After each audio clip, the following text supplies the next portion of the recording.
বাবা, এ তো কেঁচো খুঁড়তে কেউটে। হ্যাঁ, কেঁচো খুঁড়তে কেউটে। অন্নপূর্ণা ফর্ম ফিল আপ করলে নাকি 7 বছরের জেল হতে পারে। হ্যাঁ, এটা কি কারণে হতে পারে তোমাদেরকে সবটাই দেখাবো, ভিডিও সহ তোমাদেরকে দেখাবো, কিন্তু ভিডিওটা তোমরা পুরোটাই দেখো। আপনারা যারা অন্নপূর্ণা ভান্ডারের ফর্ম ফিল আপ করতে চাইছেন তারা কিন্তু খুব সাবধানে ফর্ম ফিল আপ করবেন।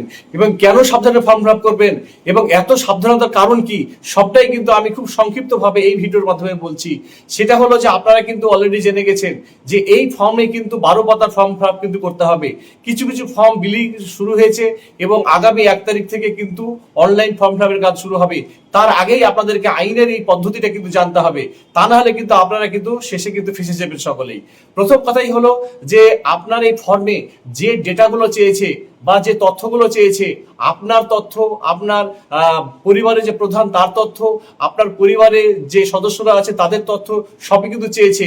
আপনাকে যেটা করতে হবে যে এই তথ্যগুলো কিন্তু A to Z কিন্তু সবগুলোই কিন্তু নিখুঁতভাবে দিতে হবে।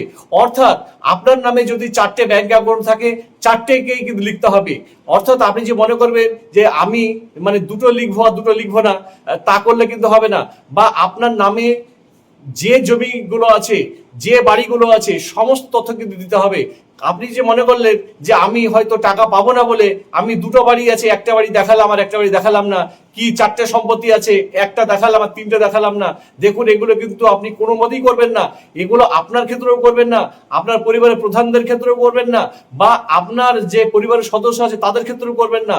অর্থাৎ আপনার মানে যতটা ব্যাংক অ্যাকাউন্ট আছে, যতটা সম্পত্তি আছে, যতটা বাড়ি আছে, যতটা গাড়ি আছে, সব মানে ওই ফর্মে যা যা চাইছে একদম টোটো সত্যি কথা বলবেন।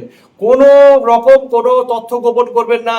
কারণ আমি একটা আইনের কথা জানিয়ে রাখি, আমাদের ভারতে আইনে বলা আছে যদি কোনো ফর্ম ফিল আপ করার সময় বা যে কোনো বিষয় জানানোর সময় কোনো রকম কোনো তথ্য গোপন করা চলবে না।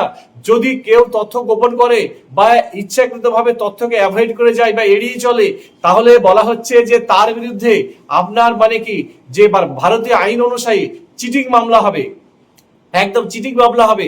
আর যদি দেখা যায় যে আপনি এই ফর্ম ফিল আপটা করেছেন, তাতে মানে তথ্য গোপন করেছেন বা অ্যাভয়েড করেছেন, সরকার যদি পরবর্তীকালে এটা ধরতে পারে বা জানতে পারে, তাহলে কিন্তু সরকার চাইলেই কিন্তু আপনার বিরুদ্ধে কেস করতে পারে বা এফআইআর করতে পারে।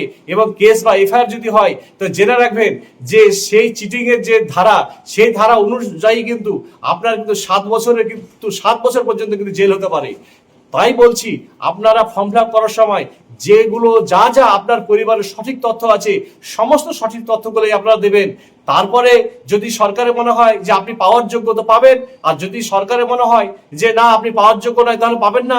কিন্তু টাকা পাওয়ার কারণে কোনো মতেই যেন ভুল তথ্য যেন আপনি না দেন, এই কথাটা কিন্তু আপনি খুব ভালোভাবে মাথায় রাখবেন।